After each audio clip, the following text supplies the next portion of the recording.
everybody. Welcome to another episode of the Cloud-Based Mayhem. I am on the road. Recorded this just a little while ago on the Oregon coast here, so you might hear a little bit of waves and stuff in the background and some kids downstairs. But just had a great talk with Armin Harich. He is one of the founders of Skywalk and very involved with Fly Surfer, which I didn't know that those two brands are under the same flag. So he's been involved in kite surfing and paragliding for an awful long time. In fact, learned how to fly in 1989 and was the first person to fly 300K in the Flatlands in Germany. And been at it a long time, been totally injury-free, is kind of a SkyGod when it comes to flying flatlands. So a good portion of the show is dedicated to flatland flying techniques and strategies and what you can do. And he's also done a lot of videos up on, just been checking some of those out. So if you go to the show notes for this one, you'll find his links to a lot of the videos and instruction he does. You can actually hire him to teach. And so a lot of good information there from the flatland perspective. Also some thoughts on the stupidity of being frustrated after a flight goes bad, and some thoughts on safety. And we get into lightweight stuff. And so yeah, a lot of interesting things here. I think you're going to enjoy this.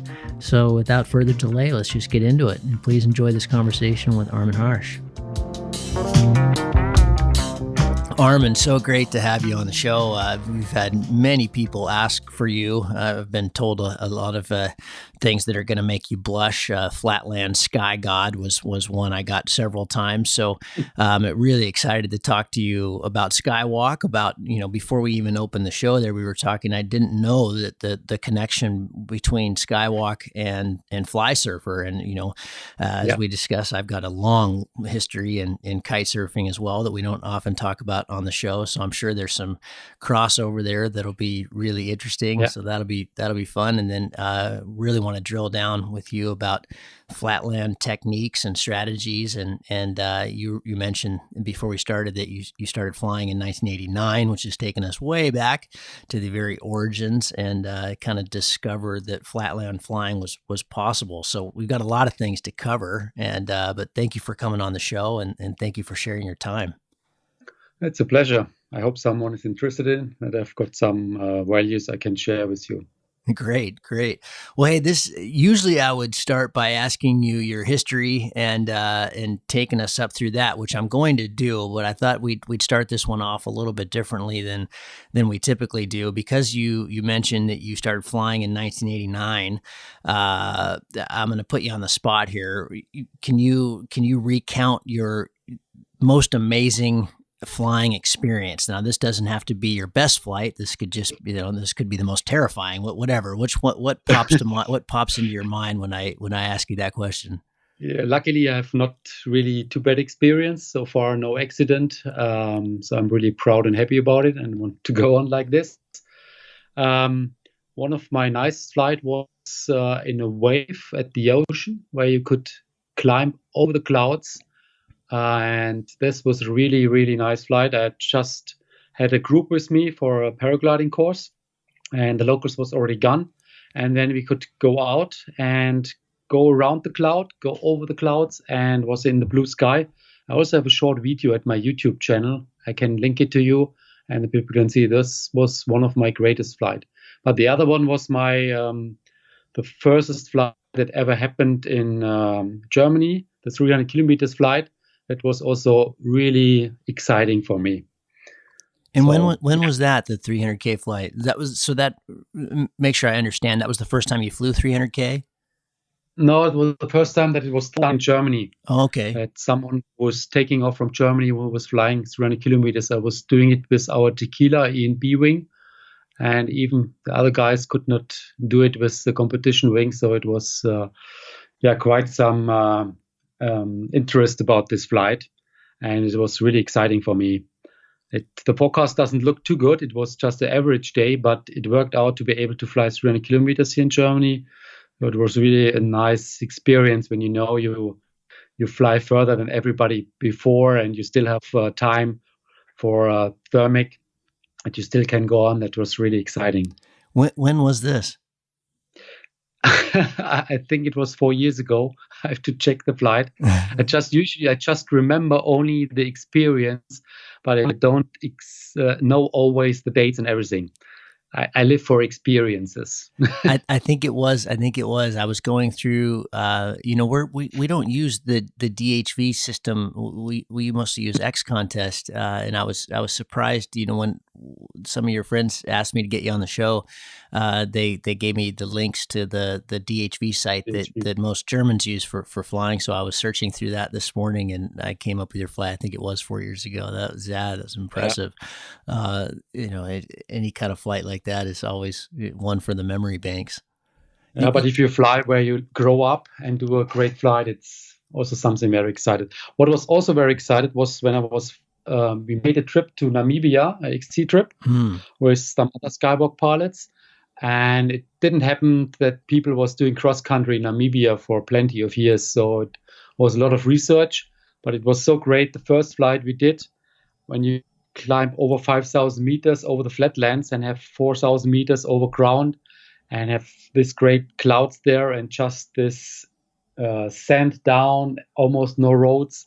This was really, really exciting. Did you tow? So I've spent some time in Namibia. Did you tow up there, or how did you get up?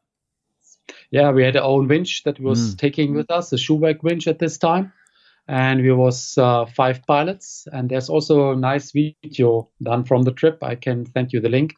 And that was really a great experience. I always dreamed about when you're on holiday, like in Africa or somewhere, and you just see these great clouds, and sometimes you see the dust devils going up.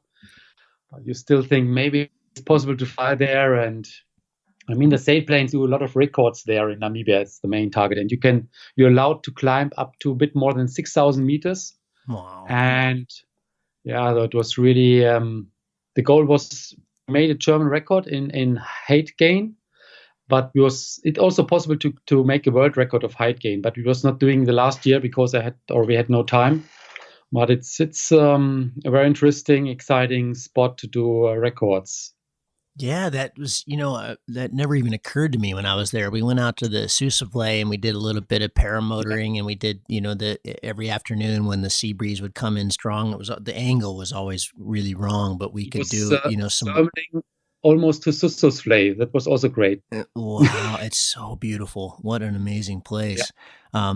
We expect there's really thermal, but the forecast was telling that there's also thermal. So we was towing us up, and it was flying to the ocean, to Susavlay, until the westerly wind from the ocean was coming. Then we had to land. But that was also very exciting. It's such one of my favorite countries to travel in. You get those Toyota Hilux trucks with all the camping gear on the back, and all the roads are dirt, and there's just it's like being in a safari the whole time, but that's wild. It's just there's no fences, there's no ownership. There's just there's elephants, and there's baboons. It's just awesome. Yeah, it's not undangerous for sure. Yeah. So I think rhinos, for example, are there. When we was towing, there was a big fence. And after 2 days, we asked, why is there such a big fence? Yeah, because there are rhinoceros and other animals. So you should not land at the other side. Okay, but it was cross-country going over this land. So, yeah. Yeah, I would imagine that could be definitely kind of terrifying. When you're up 5,000 meters, you're just loving it. But when you're about to land and it might be elephants or something, I mean, it's a wild place. But if you land at the wrong position, it can be that you're 30 kilometers away from every normal road. Of course. And then you're a bit of problem. There are some farms, but you don't know if there's someone or if there's no one. And if it's so hot there, you can't walk too far. We always had 3 to 4 liters of water with us in case of emergency, that you have to land somewhere, that you don't die because you have nothing to drink. Anyway, it worked good out. We never had a real problem. Everybody was landing maximum 1 or 2 kilometers from the road away, and we had no problems at all. Everything was in research we did already, that how to get a helicopter in case of emergency, but we had no problems. We only had one guy who had a big collapse, but it was in front of a thunderstorm. At this day, I was not flying because I I like to fly when it's safe. And I had not a single collapse, and just was one guy who had a big collapse, but the rest was also fine. Mm-hmm. You mentioned, I want to rewind. You mentioned, in your whole career, you've never had an accident. What do you chalk that up to? Is that's unfortunately a very frequent topic on the show, or people that have accidents and fear injuries and coming back, not just from the physical side, but the mental side. But you've been flying since '89. That's exceptional. I think I have enough fear that I don't feel excited if it gets dangerous. Some people like it. I'm also not a competition pilot. I don't like to always fly full speed when you're almost close to the collapse. So I dislike it. Sometimes I fly a bit of competition, but it don't give me any excitement. So I prefer to go at nice conditions with nice clouds, and then I go cross country and love it. But if it looks too shitty, I do something else. Okay, so fear is a good thing, isn't it? It's yeah, it helps you to survive. Yeah, you've got to mind that. Okay, well, before I kind of want to ask you a lot more questions about Namibia, but that's probably not where we need to focus the show. I've got a nice video. If you watch for it, you see a lot, and you still have some questions, let me know. Yeah, so you'll send me these links after, and we'll include all those in the show notes so everybody can watch those. That just sounds fantastic. As does the wave flight off the coast. That'll be amazing. Tell me about your history with Fly Surfer and Skywalk, and how that all came together. I understand you're one of the founders, one of the owners of the company. Yeah. I when I was 17, I was a professional canoeing guy and was German champion in canoeing. And I was doing then a different competition where someone was paragliding. And then I started paragliding with him and teach him with some canoeing. And when I started with the paragliding, I do it more and more professional. And I was doing the first record, was 1995 with 166 kilometers in the Flatlands. Before the furthest flight was 71 kilometers. And it was close to the record that was done 2 weeks before by Thorsten Hane from the Alps. And then everybody was listening about the Flatlands because no one could imagine that it's possible to make such big flights in the Flatlands. But whatever I do, if I trust in something that it's possible, and if people tell me that it's impossible, then they just motivate me to show that it's possible. Now, what was that? Before you go on, because I wasn't a pilot then. That when exactly. People say that that it wasn't possible in the Flatlands, like weren't the hang gliders doing pretty big Flatlands flights in Texas and stuff at that time? Was it specific to the German Flatlands that hadn't been that people just weren't doing it, or was it just period Flatlands? It was not too much from the hang gliders, but one hang glider was also flying like 170 kilometers. I think Lucas Etz, he was flying close to Paris or something. And it was one of my dream. And at this 166 kilometer flight, I was also reaching then France and flying into France. And it was really exciting to be able, to fly the whole day. If you just take off from these small hills or our winch, I was doing winch towing at this day, but you had only 150 meters where you was disconnecting because the space was so narrow. And it was really difficult. Already when you get to the thermal, it was exciting. And it was really a fun experience. And what about, I'm taking you off on a little side note here. Is airspace quite difficult on these Flatlands flights that you have in Germany? Because isn't there just tons of airspace? Yeah, that's right. At this time, it was a bit more opened because it was close to Frankfurt Airport where I was taking off. And now you can't fly so high anymore at this area. And it's still a lot of navigation in the air to get around all this airspace. It's one of the reasons why not too much people are able to make long cross-country flights. When I was doing my 300 kilometer flight, I was passing an airspace, which is forbidden to pass, but there was a NOTAM that it's allowed at this day to pass it. So after I was landing at the DHV, there was a lot of people calling, this guy was getting to the airspace. to call him, and they was calling me, and that usually you well prepared. Was it really illegal? And I said, no, there was a note, Tom. It's allowed. They should check it. I have to say But that's it's you not know, in that the X Alps, that's my Achilles heel is because we don't have airspace at all. We don't have any. Yeah. Where I fly at home, we can't go above 18,000 feet, and that's it. And so there's I always have to really study that before the race because I just don't deal with it very Yeah. much. So it must be something that's just second nature for you. Yeah. If you have a goal, whatever you do, then you have to look how to reach the goal. And if it's necessary to how to navigate, then you just do it. Because if your dream is to fly 300 kilometers, then yeah, it's difficult. A lot of airspaces you need to get around. And at this flight, I also had my radio with me. I was at one airspace. I had to get contact by air radio to get a permission to pass it, for example. But yeah, you just do it. Okay, well, I took you off on a tangent there. Take me back again to I want to hear more about Skywalk and Fly Surfer and just the genesis of the company and how that all kind of came together. Yeah, at year 2000, I had a paragliding shop at this time, and a friend of mine who was starting to build kites, and I said, okay, I will help you because when I had the paragliding shop, I was not flying too much anymore. I was excited about trying out something new. And we developed the kites, and then we founded Fly Surfer. And some friends from paragliding from me, they also founded the Paramarine, a brand for a spinnaker sail with a wing inside. And we met at the boat show in Düsseldorf, and then we decided to make a company together. And we have one development, we have just one office and everything together. And then we founded Skywalk. And this was in 2000. Yeah, and then everything started. There also we decided to make paragliders, because we all was coming from the paragliding business. Our heart is for paragliding. And yeah, and everything started.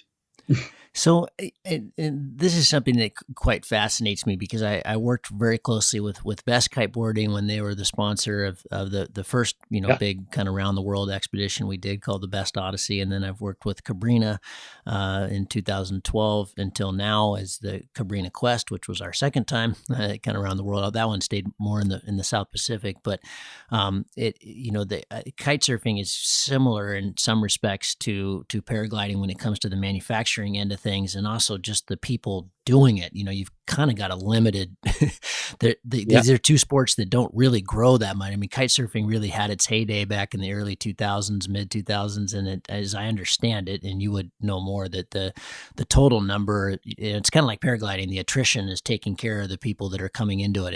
It's kind of a zero-sum game. I mean, I'm sure it's growing some, but all these companies are fighting for the same sales.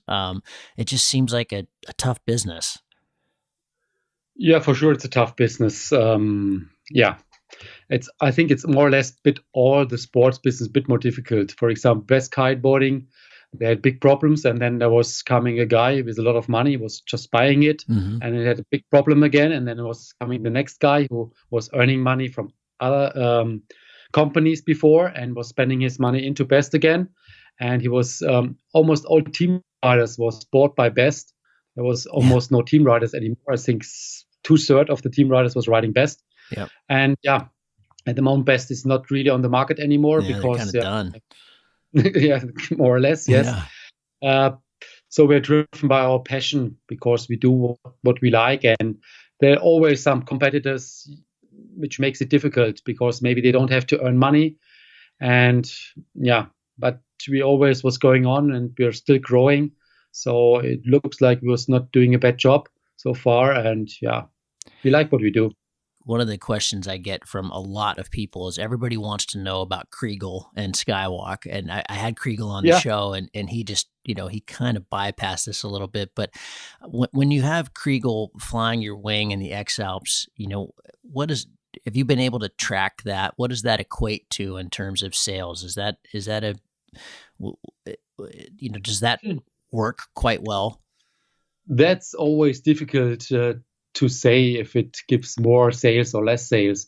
I mean, Kriegel was asking us if he could ride our paraglider, and Arne, our head of Skywalk, was thinking about it because Kriegel was already winning 4 times, and if he's riding or flying our paraglider, and if he's not winning again, people could tell, oh, the Skywalk wing is not good because I hadn't thought of that. There's actually some risks there for you. It's also a risk. But if he's winning again, yeah, for sure, it's good promotion. I think the main promotion was that Kriegel was deciding us for his wing. So it shows that for his choice, that's the best choice he can do to take this wing. So I think this was the main benefit from it. And he was winning, but I think we had 4 people in the top 5 or something with Skywalk. Yeah, you guys crushed it this year. Yeah, we crushed it this year. Yeah, so that was really good because it was not only Kriegel, a lot of people, and also the Range X Alps 2, which is now also in a customer version on the market, and was developed from the product that they was using in the X Alps, and we are selling it like hell. We have delivery time of 3 months and more. We can't fit for the demand. We already expected 3 times more than with the older model, but it's just exploding. So but we've got a good harness developer who also loves to make this hike and flight. He's also doing some competitions, so you know exactly what the people need. Yeah, I was really impressed with the harness. That was and the bag. Actually, it was a really nice, well thought out kit. Beautiful. Yeah. Kriegel should have flown it because it's a lot more aerodynamical and more comfortable than the other ones. But he had still agreements with other brands, so he could not take everything. But a lot of other people was using it and flying good with it. So yeah, no, it was very nice kit. I have to say, I'm a Nivic guy, but yeah, it was really nice kit. Crossover between Fly Surfer and I'm not very familiar with Fly Surfer, and we don't have to get into the kite end of things here, but the you mentioned some kind of interesting things before we started about design. Tell the audience too what your role is there. Are you a test pilot? Are you a designer? Are you marketing? What's your role there at the 2 companies? Yeah, I'm one of the founders and one of the owners. We have 4 owners of Skywalk, and so my daily business is in the Fly Surfer department, and one main part is there in the development. But I'm also into the other brands like the X2, for example. I also try to help them a bit with the paragliders. Last week I was at an event at the Mosel and helping the people try out the gear, for example. But I'm not testing the paragliders. This is done by Alex and Stefan Gruber. Stefan Gruber was also in the X Alps competing. Mm-hmm. But I always still all give my feedback when I fly the wings. Usually, sometimes I fly prototypes before serial production. And sometimes we kite developers make a paraglider, or the paraglider developer make a kite.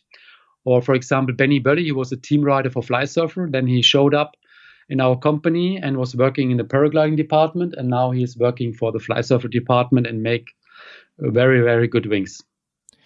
Will Skywalk get into the CCC end of things, or will you stick where you are? At the moment, we had not the manpower to do it. I mean, if you go in the CCC competition, you need enough manpower to be able to be at least equal to ozone or very close. Otherwise, it doesn't make sense. Sure. You only prove that you're behind. So it means if you step in, you need power and energy to really push it forward. So we will see what happens with in the future. I know Alex and Stefan would really love to do it. But, we also need some income. So the daily business is to also have wings for normal people and not only competition. But it's not decided now.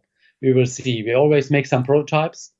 For example, in the kite surfing, the whole racing scene since 4 or 5 years was switching completely to foil kites because they have a better lift to drag ratio. And now we've got in the competition the only one who have a 2-liner, and all other brands, even Ozone, have only 3-liners.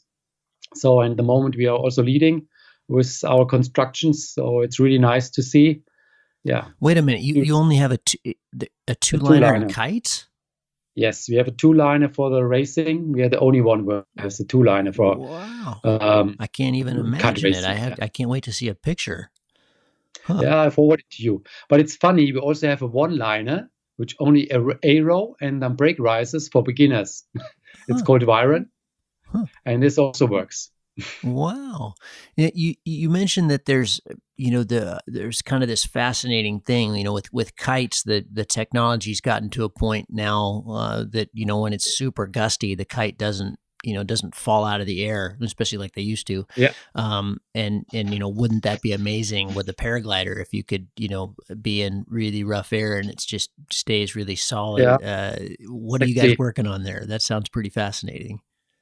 Yeah, exactly. When I started with the kites, it was a bit like the paragliders. If you accelerate, uh, go for full speed with the kites, it means if you depower, and it was always starting to collapse. So we need to develop something to make them stable. It's like with the paragliding that you use the reflex wings. But since the last 10 years, we was developing a lot more to make it not only stable, to also be able to handle everything. And all this technology, I was already building some prototypes. We call it sky cover between a kite and a paraglider that is fully stable at or the same stable like a trim speed, even if you go full speed, and it dives like hell. If you go for full speed, you have 5 meters per second sink rate, for example. I think we had a 12 square meter one, and top speed was 122 kilometers per hour. Oh. So it's something different. It's not a normal paraglider. Right. Wow. Cool stuff coming out of Skywalk. That'll be interesting to see where that goes. Yeah. At the moment, there's still no final plan when we bring this hybrid between kite and paraglider. But we will see. I still have a prototype with me. I will also go on testing with it, and yeah, we will see. You were saying that it's something that would be much more stable than what we have now, but it wouldn't be something you could certify. Can you explain Yeah, that? exactly. You can't certify it. It's like if you would now develop a hang glider, you can't certify it as a paraglider because they tell you, yeah, but if what happens if it collapses? And then you say, no, it doesn't collapse. But yes, somehow it can collapse, and even a hang glider can collapse. But it's, this sky car between a kite and a paraglider, it's a lot more easy to let it collapse than a hang glider for sure. But it's still a lot more difficult to let it collapse compared to a paraglider, especially accelerated. So, and it's more important if it collapses or that it doesn't collapse about 10 times less. And if it collapses, that it's not too far away from a normal paraglider. But for sure, if you let it collapse like a normal paraglider, you would get a bad certification because, You're going too fast. it's not done by turbulence. If you would fly it in turbulence like kites, then it would be a lot safer for the same amount of turbulence. But if you just pull the risers until it starts to collapse, then it's less good for certification. But Fascinating. it's a known issue. I mean, also I think Ozone also try to push the A lines further backwards. But if you make a collapse, then it's collapsing more. Then you get less easy good certification. But if the A riser further backwards, it flies a bit nicer. So the certification is good and bad. It's both. Yeah, no kidding. How important is it for you for the company to come up with, to constantly be kind of putting out the next version of the B, the next version of the C, the next version of the D? Does how quickly is a company kind of in trouble if there's not the latest and greatest? I mean, I imagine that's quite a bit of pressure to just be constantly innovating. There's always pressure to be constantly innovating and to be one of the best. Otherwise, your company is failing. I mean, it's how it is and how it should be. But we don't have too much, or we don't push too much pressure. If the wing is not good enough, we don't release it. If it's good enough, then we release it. We had already that we was waiting for 1 year longer, even that we don't have. I think it was with the Cayenne that we was taking. No, we take another year until we release it, and it was good to do it, because then you have a winner again instead of having a good product but not good enough product. So take your time. And also with the kites, the fly surfer kites, we have usually product cycles in kite surfing is every year new product. And we have from 2 to 3 years the product cycles. And it also helps that the customers are trusting if you're bringing something out, that it's really something that it's worth to buy it, and it stays longer for value. And the retail value is higher, and you're losing less money with the product and everything. It's not that easy in our fast in our fast world that you try to push to have products that last longer and you get more value for money. Usually it's just, I want it cheap, and after a few weeks, if it's destroyed, it's not a big problem for the most people. But we really love to have product that is worth the money, that lasts long. One more question, and then we'll jump into the Flatlands techniques and strategies, which I think is going to be a great round out to the discussion with you. I had a really good talk in several episodes back with Till, who's been with Nova for a long time, and they've done some pretty fascinating, very cool things with their junior team and their kind of their approach to team pilots and safety. And I'd like to get your thoughts on just how Skywalk decides on their pilots, their team pilots. So the Paul Guschelbauers and I guess Kriegel now with the X Alps, but how have you approached that? Do you guys have a junior team? How have you approached kind of growing the sport? I'm sure that's something that's important to your company. Yeah, we don't have a special program for just only young pilots, but we have young pilots like Thomas Friedrich, for example. So we look which are the right pilots, how to support them, and we're supporting them. I'm not into it because I'm not in charge of the paragliding department. It's Anne. But for example, here where I fly the Flatlands, the good friends from me, they also fly Skywalk. And last year we was in the German championship, place 3, I think 2, 3, and 4 or something like this, or top 5. It was 3 persons already in the top 5. So but if there's good pilots, just let us know. Introduce yourself. I'd recommend take a video or something, so to show that you not only can fly a paraglider, that you're also able to make a video from you and to promote yourself a bit. Okay, Flatlands.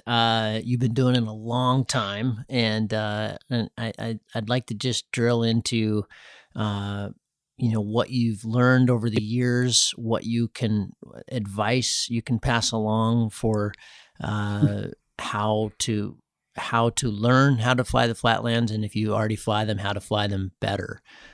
Is that, maybe that's too general, but why don't we just open it with that and let's get into it. Yeah, usually I make some speeches for people. They can book me, and then I can speak about 2 to 4 hours about flatland flying with some videos showing the different scenes, and then they can look, okay, how I should decide, where can I see where the thermal is coming. So it's not that easy, and it takes a bit of time to get used to it. There's a lot of tips and tricks you can give to the people. In general, it's a bit different than at the Alps, for example. At the Alps, if there's no wind, you've got the sun is getting into the mountains, and if the mountain is 90 degrees to the sun, then it's eating up the energy, getting hot, and then the air is going up, and at the top of the mountain, it's lifting off. And you see the clouds, and usually the clouds are directly above the hills, so it's quite easy. In the flats, it's more difficult. You need to read more and to listen to slightly differences, whatever happens. So it's more that you have to realize what is going on. Yeah, and Are you frequently flying? Are you trying to find the days that have quite a bit of wind? So you can get farther. Are your Flatlands often quite wind affected? Yeah, it's also a question what you want. If you just look for XC points that you want to win the competition, then you need almost no wind, or the best is turning wind during the day that you can make a closed triangle. But usually in the Flatlands, it's more difficult than in the Alps, because usually if there's a little bit of wind, the thermal is moving with the wind. In the Alps, the mountains don't move, even if there's wind. So it's more stationary, so it's easier to get against the wind. Usually you do in the Flatlands one way, and then you need strong enough wind to get really far. Usually if you have 20 kilometers per hour or a bit more, then it can get really far. If you have 20 kilometers per hour wind, and you just only stay up in the air for 10 hours, you fly 200 kilometers. Even if you don't go into one direction, just flying around. because the wind is blowing you this 200 kilometers already. And with 20 kilometers of wind, and you're able to stay up in the air for 10 hours, you can fly 300 kilometers. So we don't have the advantage of being able to see you, as this is an audio podcast. But when you give these talks, and we'll have a link for that too, how people can book you, because I imagine that would be fantastic and terrific learning. But take me through, your kind of syllabus there, and talk about each topic a little bit. So what are some of these tips and strategies? Yeah, also first of all, I also have a video channel. I give you the link for the people. Great. And there's I call it in German, Erklärbär video. That means I'm a bear. I'm just explaining how I do it. And you see the video when I'm flying, and then I'm explaining what I see and why I decide what to do. And this is how I try to explain to people how to fly in the Flatlands. I have plenty of videos done already. So I think it's a few hours where you can watch for the videos. And I also have a page. It's called my name, Armin Harich, .de, where you also find all my tips and tricks and links about paragliding flying in the Flatlands. Great. It's a link book. So it's, even if you just listen to it, then you can watch for the videos. There's, for example, also videos from sailplane pilots who is also explaining how to fly with a sailplane in the Flatlands. For example, about the how to get the NOTAMs if you want to get around the airspaces, where to find the airspace informations, or about the technique, what I use. I have got a mobile phone, for example. All about this, all these tips are there included. If you have special questions, then we can get into the points, for example, how to find the first thermal, or when you take off, how to catch the first thermal, or how to find about the weather. All these links are already included, but we can speak about points in detail, whatever you like to. Yeah, let's take it right from the beginning. So, how about from the weather side? How before you're even at the tow paddock, how are you identifying? What are the steps you're going through to identify, like, hey, this is a good day. This is one we want to be getting out for. Yeah, usually I've got in Germany, it's topmeteo.eu. That's a forecast. It also exists for Namibia, for example, the best one you can get, but I don't think it's for America. And this one, you have got forecast for the potential flight distance for the day. And you should watch for this. And then you see already if it forecasts that it's possible to make cross country for a lot of kilometers. After I check this, then I check how the clouds are looking, because this forecast is not too accurate. I was explaining them what they could change already, but they was not doing it. So I have to check if the clouds are looking more like it's raining, for example. Then you can't do the cross country too good. Or if it's a bit maybe thunderstorms, then it's also a bit more difficult. But if it's normal, let's say 2 to 38 clouds, then it will be a great day. And then also check about the wind. Usually if you want to do one way, it should have minimum 15 kilometers per hour, better 20, or maybe a bit more, depends on the takeoff area. Then you can fly very far, or it's almost no wind. Then you can make a FIE triangle or something like this. That's usually how I check, and it's very fast for me. And if this looks good, then I look into any details. So one of the things that I constantly fall into a trap of is I'll look at the Meteo and identify, okay, this is a day that I really want to take advantage of.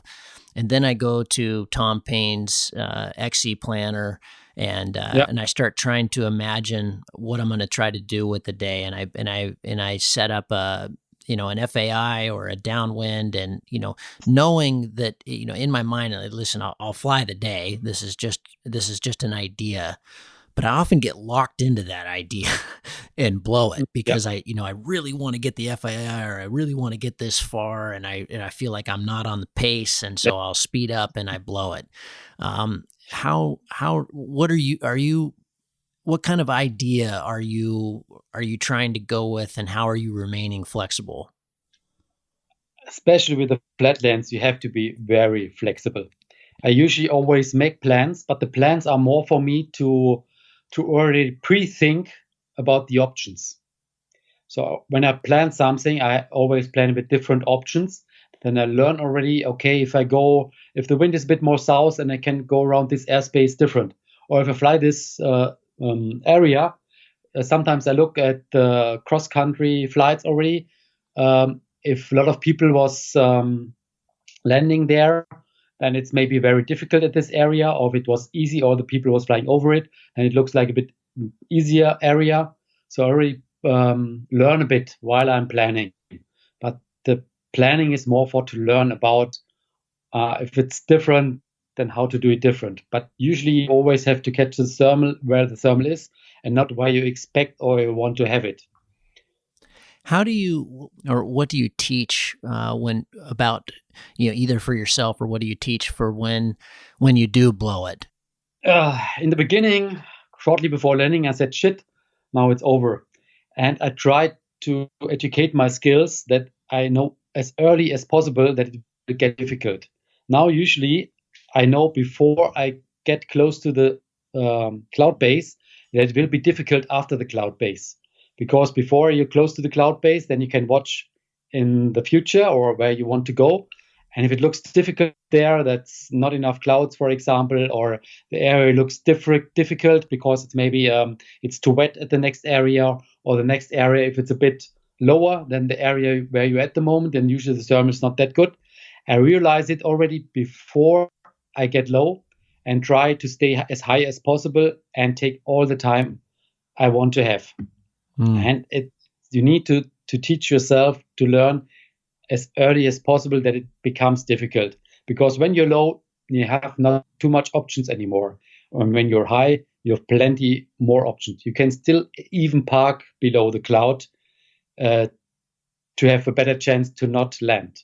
The main goal for flatland flying is to stay the whole day in the air. It sounds easy.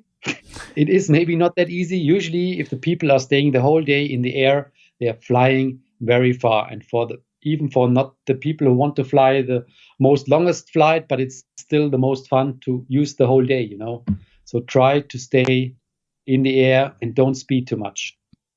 Tell me about crosswind flying. And, one of the things that I've been really trying to work on is we had a task down at the Monarca in Valle in January. The real long task was the last day. And the not the final leg, but the long leg to what would be the kind of the end waypoint and then back to goal was a long upwind leg, and very few people pulled it off because it was quite windy. But the move there was to constantly try to move up to wind whenever if a cloud would pop to windward, you really had to expel to use the energy and to go really slow because you're punching into wind. Because otherwise, if you're constantly going downwind, you were never going to make the waypoint. So you had to really think ahead and kind of do this huge bell, constantly kind of fighting into wind. And then sometimes you would have to fall off because if you tried to go to wind to get a thermal, you'd bomb out. So it was kind of this anticipation of having to go downwind at some point. So constantly fight upwind when you thought you could get there. When you're not flying downwind in the flats, tell me a little bit about the strategy there. The main thing is you first, always for flatland flying, you have to understand how the thermal is structured. Usually, cloud streets, and the cloud streets are following more or less the wind direction. And for example, even if you have no clouds, you still have cloud streets without clouds. They still have the same physics. So usually it's better if you have got thermals more or less straight into the wind. Then usually on the road where you got always the lift. That's one of the tricks. And then if you're still doing crosswind, then maybe you have to go 90 degrees to the wind to the next cloud street and going straight into the wind. I would not go usually not go straightly into the turn point. Usually if you've got a thermal, expect maybe it's a cloud street and try to get the next part of the cloud street and then going 90 degrees instead of going straight. When happens cloud street, it's a bit more difficult. Usually cloud street, if the wind is always the same speed and direction with all the same height or with the different heights, then you have no cloud streets. But if the wind is getting stronger in the higher upper areas, then the updraft gets a bit pushed further away and is getting down, the downdraft, and generating, this is pushing the next lift. And you realize a bit more how the downdraft is triggering the next thermal, then you know a bit more about the cloud stream, then you have a better chance to catch the next thermal. Tell me about, I was down in Brazil chasing really big distance this fall, and what I started playing around with there was being way more aggressive than we're typically taught, or the kind of the rule of thumb is, oh, you're in sync, turn 45 degrees and use a lot of speed. That's what I learned when I started flying, and I found that just was not nearly enough. The lift was very strong, and the sync was incredibly strong. And if you spent any time in the sync, you were on the deck. You really had to be aggressive, and so it was quite hard to mentally do this. But it was because you were going so far off course line. But I was often turning 90 degrees. What is your thought? What are your thoughts on sync? First of all, it's the same like with the cloud streets. Like also you have the updraft cloud streets orientated with the wind, and also the downdraft is orientated with the wind. So if you're flying downwind and you're inside of this downdraft street, it makes sense to go 90 degrees right or left to get into the updraft again, if it's a kind of cloud street day. You have to find the right way how to get as fast as possible out of it. When I was starting paragliding the Flatlands and the paragliders was very bad, usually I was getting into the sink, I was turning around, getting back into the climbing area to not get into this sinking area. But this is not makes you very fast in flying, but it's a good chance to stay up in the air. I'm in sync. I'm going to move. I'm going to go back to the lift. Yes, just turn around, go back where he was coming from. I mean, for less experienced pilot, it's still an option. But for sure, if you want to do 300, 400, 500 kilometers, this is no option. Then you have to push accelerator and look where you can find the next lift. And you need a bit of luck also to make a really record-breaking flight. That leads perfectly into my next question. There are days, when I flew the record here in the States, I don't know, this 5 years ago now.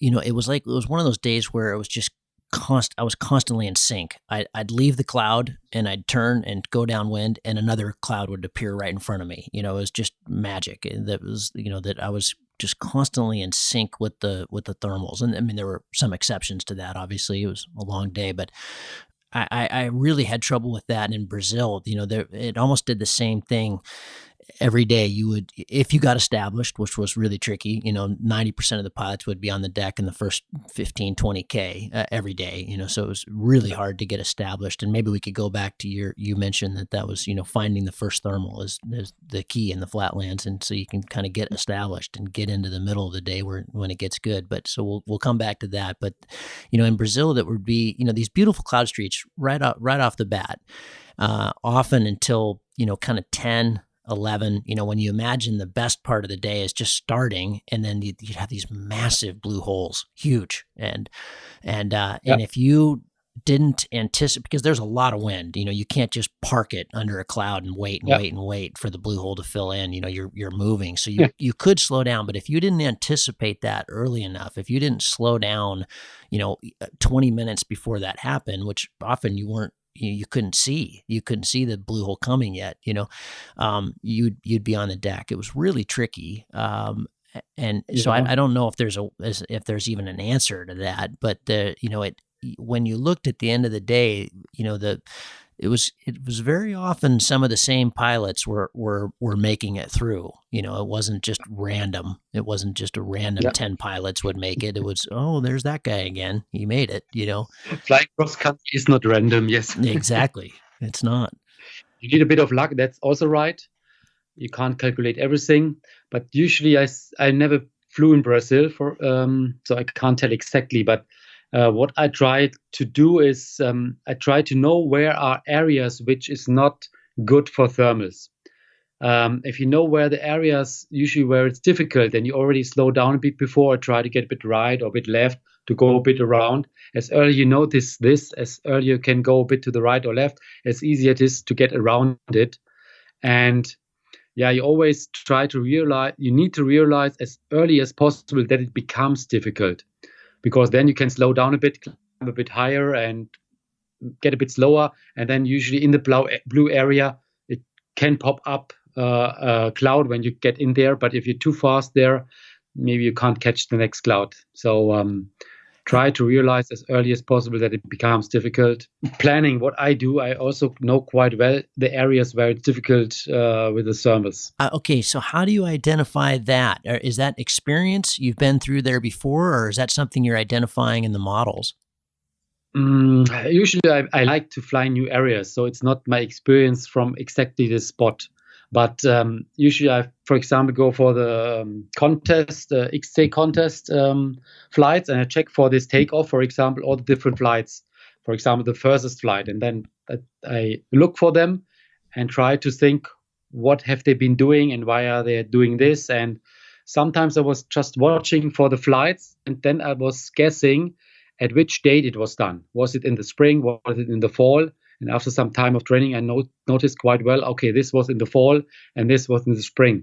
For example, in the fall or in the summertime, then the fields are dark and there's no water inside anymore. So the lower areas with the fields was working good. But in the springtime, they are still green. So it's more difficult over the green fields. Do you, one of the things, this wasn't a question I was planning on asking, but one of the things we've been discussing at home here a lot. So I live in the desert and I live in big mountains, but we have very close to us is kind of like a high plateau, so flatlands, but very high, 4,000, 5,000 feet.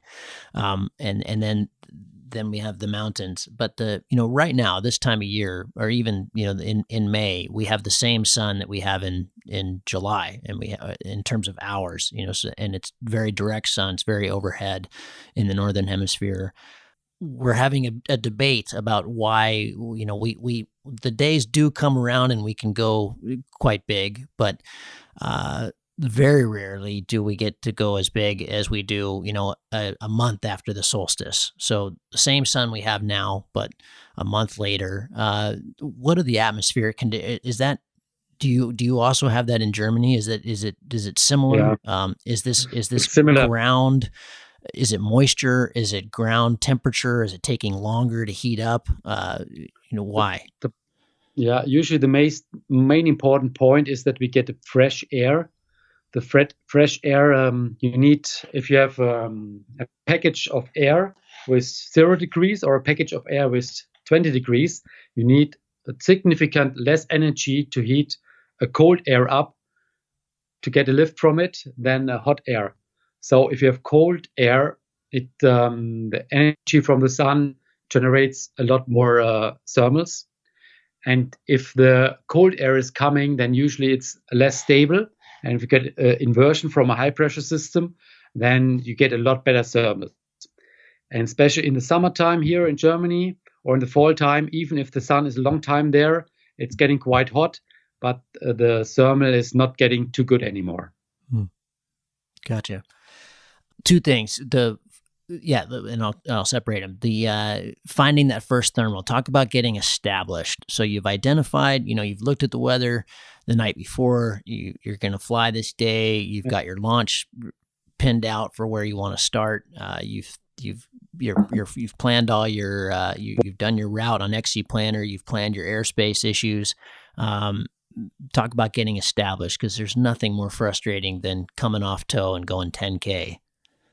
No, for me, it's not frustrating. As long as I land safely and have a nice day, it was a great day. And good point. I'm happy, and I drive back and I go for my work, and it was fine. I tried it. The weather was usually, most of the time, the weather is different than it was forecasted. So it's a common thing. You always get frustrated because it was a good day forecasted and it's getting shit. No, I don't get frustrated from this. I only get maybe frustrated if everybody's going up and I'm too stupid to catch any thermal. But if you get frustrated, it usually also doesn't help. uh, Usually I recommend try to be 1 hour before the thermal is properly starting on the takeoff area. First, the time you have time to speak with your friends, and you can prepare yourself a bit better. You already get a feeling for the day. You can watch for it, how the first clouds coming up, or how the air is rising up the hill, and everything. And usually I take off very early, because if you want to fly fast, the most important point is you have to fly long. And you only can fly long if you start early. And so I try to start as early as possible. And usually it's quite common that for 50%, I have the first landing down of the hill, for sure. And I'm not frustrated at all, because the other guys are still up. But I was trying the first time already at the first chance. And when I get up the second time, usually I'm still taking off earlier before the other ones are still taking off. And it's a lot of time that I'm just flying alone, because the other don't take off. If you want to fly, you have to take off. And if you land the first time already, then you get a bit of impression for the day already, and you notice a bit already how it feels, how the thermal is, how the turbulence is, and you get better experience for the next takeoff already. The other don't have. And if I'm there, I love to fly, and it's normal. You always land after you fly. If you don't land, if you crash, then you have a problem. What do you credit your continued passion for flying for? That I can hear it in your voice. That's just solid advice. Don't get frustrated. That doesn't help anything, does it? But also just you started flying in 1989, and you clearly still love it. What do you credit that to? Do you go through kind of dips and valleys? I had years where I was not flying too much, maybe 3-4 flights a year, mainly my holiday. It was about 10 or 15 years, because I had to build up my company. And then we was developing this Ewok, the electric engine for paragliding. And my partners asked me if I can do some demos, and I love to do it. And then we grounded the project for several years. But then I was going on without the electric engine for paragliding. And after 1 or 2 years, I was very good again. And I was just thinking that I had an engine in my bag, and it helped me that I was trying, okay, I think it works out there. And you should say, okay, otherwise I have an engine, but then you just still do it. And I get one tip from a very good sailplane pilot. Don't try to search a lift. Just try to find the area where you get the most lifting air. And that makes it a bit easier to find the right line. That makes sense. Yeah, I like it. Because that's the best point where you can be. You stay maybe just longer in the air, and then the thermal is coming, or there should be the best thermals also. But if you only try where is the next thermal, then it's a bit more difficult. But then you just think, okay, where the air should rise up the most. And how are you identifying that? Maybe your Flatlands are different than ours, but when it's have you flown Australia? Have you flown Deniliquin, the Flatlands there? No. Okay. Yes, I was flying in Australia plenty of years ago at the World Cups. Okay, over in Manila. I was also I was trying out a heat cam in Namibia, for example, also, and was looking if this is working, that you see the hotter spaces on ground. And to be honestly, I tried it in Namibia, and it didn't work too bad. But I was trying it in Germany, and it didn't work at all. Right. You see the green forest, it's cold. Yeah. And I still say, no, I'm sure there will be the thermal, and there's a cloud over it, and you go over it, and you get the thermal. Even that it's the most cold area where you find around. There's a good German book that explains also that you're not only getting lifting air from hot air on the ground. It's also about the difference between the rising up air, how the humidity is compared to the surrounding air.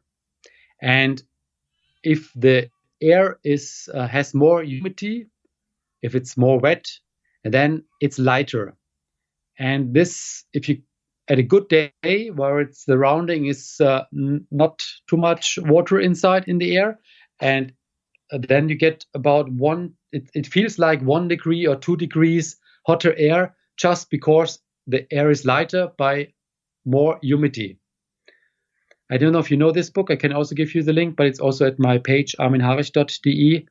It's a German book. I don't know if it's also available in English, but it explains that it's very simple.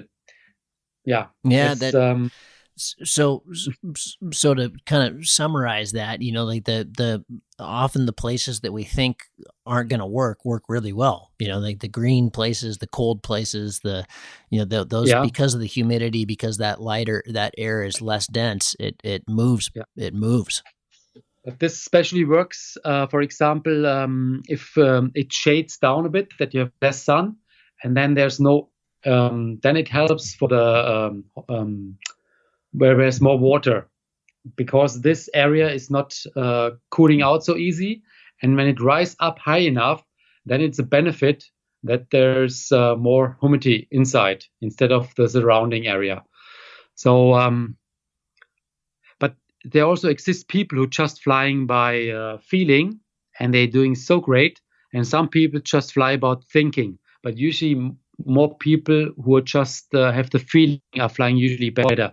I try to combine everything a bit together, my feeling, and that I try to, as I've studied physics, to understand a bit why it happens and why it's not happening. Fascinating. It was, I think one of the mysteries for people who don't fly a lot of flats is the lack of triggers. That they see this kind of featureless expanse and think, oh, how do I know where things are going to ping off? And it's there are always triggers. In Germany, there are a lot of triggers in the flatlands. Yeah, and I think, but I think even that's why I was asking about Australia, because there really is not much. This is just desert, and it goes forever. But there are still triggers. You just have to adapt your eyes. It's just a different way of looking at the Earth. It's a lot more silent, I would say. They're not screaming to you. Here is the thermal. Exactly. You have to look much more carefully. But if everything almost the same, if something a little bit different, and usually this is the trigger, whatever it is, more or less. This would be easier if we had a chalkboard, but I'll ask you to explain it, and then this will be my second to last question. Exiting a cloud, let's call it a 15, 20K downwind day. You've got real beautiful cloud streets. It's not a blue day. You're kind of dolphin flying. Where should you exit a cloud? In directly downwind, quarter off it, downwind off it. Talk about kind of strategy for cloud flying. It's more or less again about how thermal is getting structured. If there's no wind, there's also the theory that you should turn 60 degrees right or left. If you're cooking rice, for example, then there is a structure, octaeder, I think it's called in English, like octaeder structure. That means if you have going from one thermal to the next thermal, then the next thermal should be 60 degrees right or left. If you have wind, then it's usually like streets. Then you go usually following straight with the wind. But if you're ending the street, it can happen that there is still some lift at the end. And afterwards, you have no lift anymore. Then you should turn right or left. I would recommend usually, but it also depends on the ground, which ground looks better for the next thermal, and where you have to point for the future, or where the clouds look a bit better. Gotcha. Okay, last question. You started flying in 1989, is that correct? Yes. Okay. Without doing the math, that's a lot of years, and if you look back at your time, first give us where you were when you were kind of a 50-hour pilot. What year and where were you? And if you could go back to that time and change anything.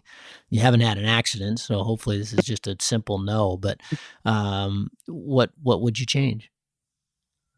I would have bought Tesla stock. That didn't exist back then.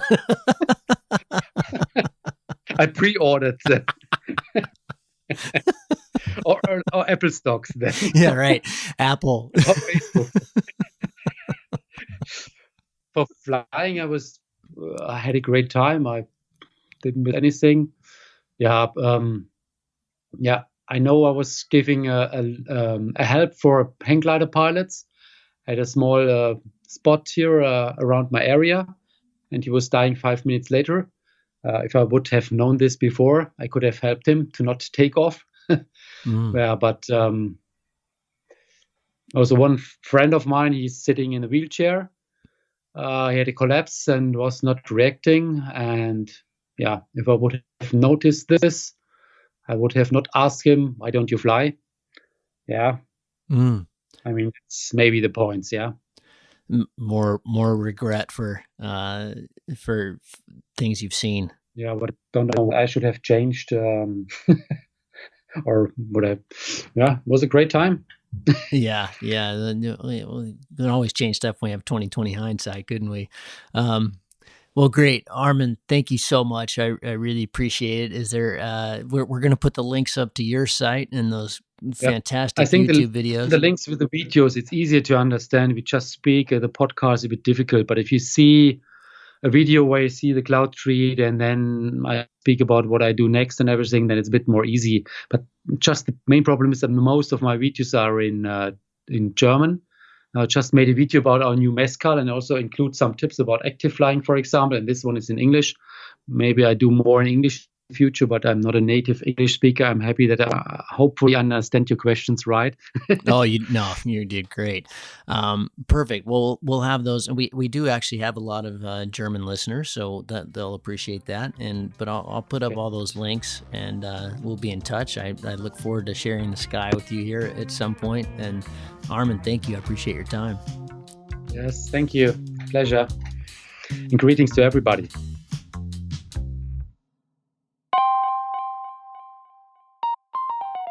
I hope you enjoyed that. Great talk with a guy who's been at it an awfully long time. A lot of good takeaways there. Hope you enjoyed it. If you're getting something out of the Cloud-Based Mayhem, this is a listener-supported podcast. We don't do any of this with sponsorship. Hope you enjoy that so you don't have to get those long messages that sometimes come in the front of podcasts. So here's my message now. I treat it like a magazine subscription or a video subscription or something you find valuable. All we've ever asked for is $1 a show. So you can do that as a one-time donation through PayPal. You can find the links for that on the website, cloudbasedmayhem.com, or you can kind of set it and forget it through Patreon, which is a really cool way to be rewarded for doing so. Or you can buy some of our swag. We've got a store up now on the website, and go there to see our fully recycled hats, Cloud-Based Mayhem trucker hats. Each one of those is totally unique, made by a fellow pilot, Annika Herndon at Recaps. They're super cool. I really dig them. Everybody loves those hats. And then also our new t-shirts made by Patagonia with our Cloud-Based Mayhem logo and a cool little motto on the back that I think you will really enjoy. They fit really well. They're super nice. They're Patagonia, of course, so they last forever. They're all organic, fair trade, all that good stuff, which is pretty sexy. So check those things out, cloudbasedmayhem.com, and support the show if you can. If you can't, totally understand. We'll keep bringing it to you. And this has been a lot of fun. Heading down to Woodrat for the comp. They're run this year by new organizer Dan Wells, part of the club there, so that should be a lot of fun. And we got some great shows coming up for you in the near future here on comp strategies and tactics and all kinds of good stuff. So stick around. Thanks for listening. See you on the next one. Cheers.